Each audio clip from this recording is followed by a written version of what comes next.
トム・ソーヤはアメリカのミシシッピー川のほとりのセント・ピーターズバーグという小さな村に住んでいました。弟のシッド、いとこのメアリーと一緒にポリーおばさんに育てられています。でもトムはいつもポリーおばさんを怒らせています。というのも、いいね、綺麗に塗っておくれね。あ、わかった、任しといて。とペンキ塗りを頼まれてもうまいこと友達にやらせて、自分はさっさと遊びに行ってしまったりするからです。そんなある日、トムは一番仲の良いハックと村外れの幽霊屋敷にやってきました。必ずあの屋敷の中には宝があるって睨んでるんだ。ほんじゃ行こうぜ。トムとハックの夢は山賊になって気ままに暮らすことでした。2人は屋敷の中をあちらこちら探し回りました。そして一番奥の部屋に来た時、ハック、この下に何かあるぞ。よし、見てみようぜ。あ、宝の箱だ。トムとハックは大喜びで宝の箱を運び上げました。ついに見つけたぞ。へへ、楽しみ。あ、空っぽだ。ああ、せっかく見つけたと思ったら空かよ。おい、いいか。十字架が目印だ。宝はその下に隠すんだ。わかってるさ。聞いたか、ハック。あいつら宝を持ってるらしいぞ。でもどこに十字架があるかわかんねえな。見ろ、山の方へ向かってるぞ。明日山へ行ってあいつらのことを探ってくれ。で、トムは明日どうすんだよ。俺は学校のピクニックに行かなきゃいけないんだ。次の日、トムは学校の友達と蒸気船に乗って洞窟へ向かいました。この洞窟は有名な観光名所なのです。いいですか、皆さん。あまり奥には行かないように。ろうそくがなくならないうちに帰ってくるんですよ。子供たちはろうそくのすすで目印をつけながら洞窟の奥へ進んでいきました。おう、ここへ来るまで誰にもつけられなかったろうな。一方、ハックは山の上の方であの2人の男をついに見つけました。2人は何やら話しながら奥へ歩いていったので、ハックも急いで追いかけました。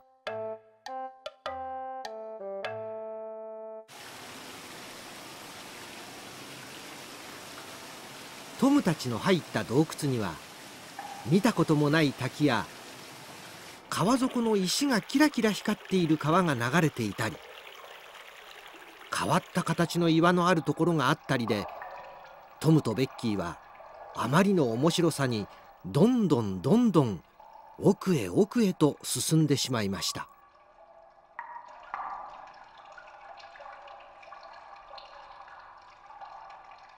気がついてみると2人だけになっていました。ねえトム、もうみんなのところに帰りましょうよ。いけねえ、ろうそくの印つけるの忘れちゃった。じゃあ帰り道がわからないの？先生、トムとベッキーがまだ洞窟に入ったままです。まあ大変。早く村の人たちに知らせましょう。知らせを聞いて村の人たちが2人を助けに洞窟へ向かいました。その頃ハックは怪しい男たちの後をつけていましたが、うっかり2人を見失ってしまいました。道はもう行き止まりです。男たちは一体どこへ消えたのでしょう。その頃洞窟の中ではろうそくもなくなった2人がどうしたらいいか困っていました。トム、外へ出られなかったら私たち死んじゃうわ。絶対出られるって。出口を探してみようよ。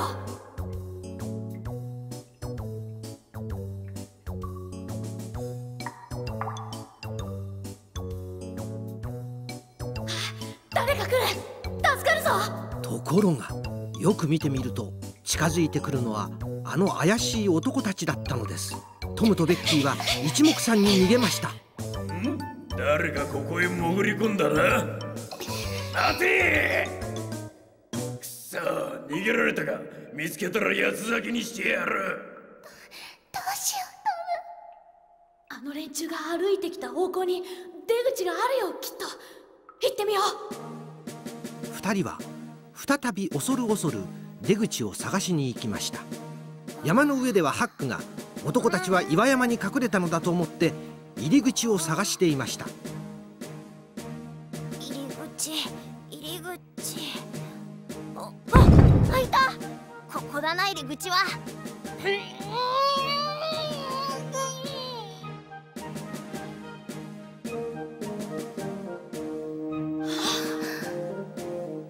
光だ。ベッキー、あそこが出口だ。急ごう。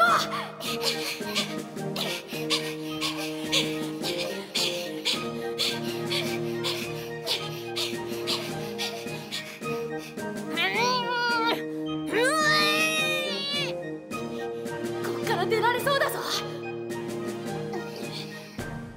重いな、びくともしねえ。あれ、ハックの声に似てるな。そこにいるのハックか？あれ、トムの声だ。なんでそこにいるんだ？わけは後で話す。早くここから出なきゃ大変なんだ。わかった。こっちで引っ張るから、そっちでも思いっきり引っ張ってくれ。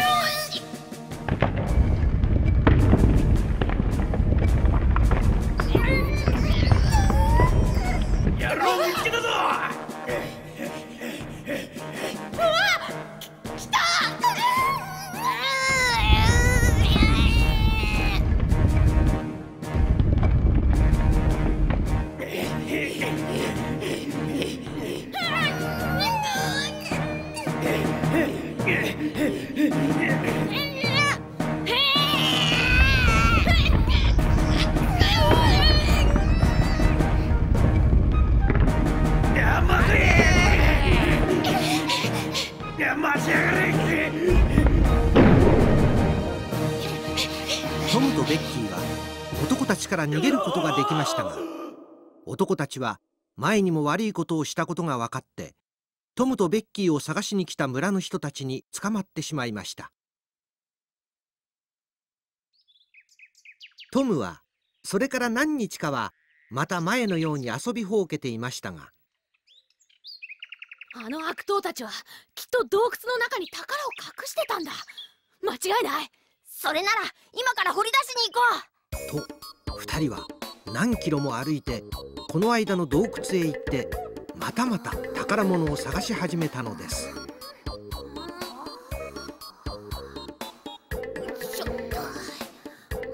そしてついに十字架の印のついた岩を見つけたのです。